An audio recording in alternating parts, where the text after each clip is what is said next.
KSN college government degree college అండి. ఇక్కడ అమ్మాయిలు హాస్టల్స్లో ఉంటున్నారు. ఇక్కడ 2 బ్లాక్స్ ఉన్నాయి. అందులో 470 నంబర్ పిల్లలు ఉంటారు. అయితే అవి ఇంతకు మునుపు ఈ ప్రాబ్లం ఏం లేదు, మాకు ఎలకల ప్రాబ్లం అనేది లేదు. ఎస్టర్డే కాక day before yesterday we traced that problem వచ్చింది. పిల్లలు ఎలకలు వచ్చాయి. ఎలకలు వచ్చిన తర్వాత ఒక్కరిని ఇద్దరిని పిల్లలు కొరకడము జరిగింది. అది మా నోటీస్కి వచ్చిన వెంటనే ఇక్కడ ఉన్నటువంటి సరౌండింగ్స్ లోపల పిల్లలు కొన్ని తినుబండారాలు పెట్టుకుంటే అవి కూడా అన్నీ కూడా రిమూవ్ చేయించడం జరిగింది.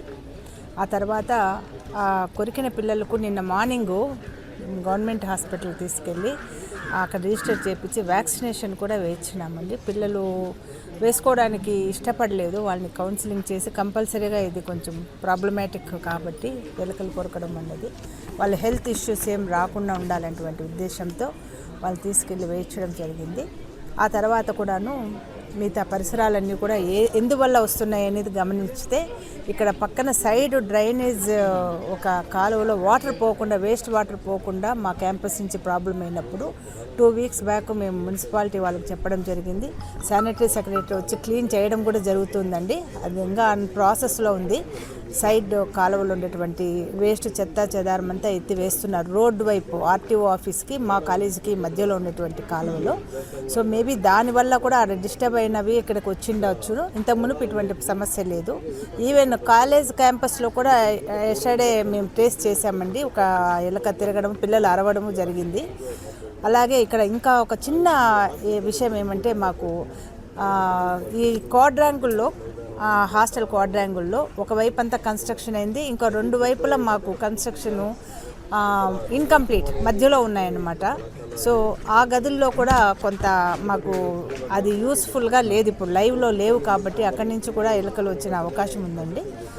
సో అవి కూడాను మాకు ఎటువంటి ఫండ్స్ లేక మధ్యలో ఆగిపోయినాయి అంతే, అవి ఇన్కంప్లీట్గా ఉన్నాయి. అవి కూడా కంప్లీట్ చేయమని చెప్పి మేము కలెక్టర్ గారికి వినతిపత్రం సబ్మిట్ చేశాము.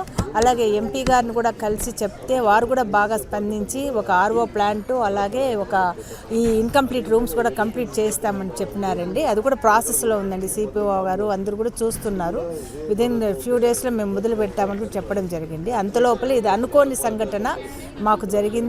రూమ్లో తలుపులు, ముఖ్యంగా సమ్మర్ కాబట్టి పిల్లలు individual rooms along with washrooms ఉన్నాయి. ఆ పిల్లలు మామూలుగా తలుపులు గడి పెట్టేసుకొని పడుకుంటారు. ఈ సమ్మర్ వల్ల పిల్లలు కొంచెం పరీక్ష సమయం అందులో చదువుకుంటూ ఉంటారు నైట్ 12 వరకు కూడాను. సో తలుపులు తీసి ఉంచిన దానివల్ల అవి కారిడార్లో నుంచి ఎంటర్ అయినాయండి.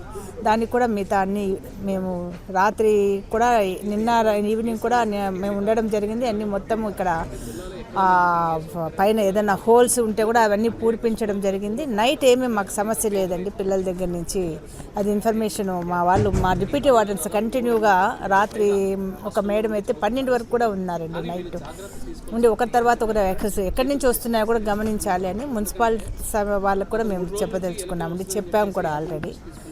ఇవి తీసుకోండి, బాగుందండి. పిల్లలకి ఏమీ సమస్య లేదు. ఒక డోస్ అయింది, మిగతా డోసులు కూడా మేము ఇక్కడ వేయించేస్తాం. హాలిడేస్ వచ్చినా కూడా మీరు అక్కడ వేయించుకోవాలని వాళ్ళ పేరెంట్స్కి అంతా కూడా ఇన్ఫామ్ చేశామండి ఆల్రెడీ. సో ఇప్పుడు ఏం పిల్లలకి ఇల్ హెల్త్ లేదు, ఎగ్జామ్స్ టైము, ఊరికే వాళ్ళు కంగారు పెట్టడం కూడా అది బాగోదని ధైర్యం చెప్పినాము. ఏమి వాళ్ళ పిల్లలు అసలు కేర్ చేయలేదండి. మేమే ఇంకా దాని దగ్గర ఉండి ఇంజెక్షన్ వేయించాలి. ఫ్యూచర్లో రాబోయేటువంటి ఇబ్బందులు వాళ్ళకు అమ్మాయిలందులో ఉండకూడదని ఈ చర్య తీసుకోవడం జరిగింది. నా పేరు మహేశ్వరి, డిగ్రీ ఫస్ట్ ఇయర్ చదువుతున్నాను, బీకామ్ సిఏ, పెనుగొండ మా ఊరు. కేఎస్ఎన్ గవర్నమెంట్ డిగ్రీ కాలేజ్ హాస్టల్లో మాకు నిన్న నైట్ ఎలుకలు కరిచినాయి. నైట్ పడుకున్నప్పుడు కరిచినాయి. ఎంతమంది దొరికినాయి? 10 మెంబర్స్ ఆర్ 15 మెంబర్స్ సార్. ఎట్లుంది మా ఇప్పుడు ఆరోగ్యం? బాగుంది సార్. హాస్పిటల్ పోయారా? వెళ్ళినాం సార్. మేడం వాళ్ళు పిలుచుకెళ్ళినారు సార్. ఉంటుంది సార్. చిన్నవే సార్. కొరికిన వాళ్ళు ఉన్నారా? ఇంటికి వెళ్ళిపోయారమ్మా? ఉన్నారు సార్ కాలేజ్లో.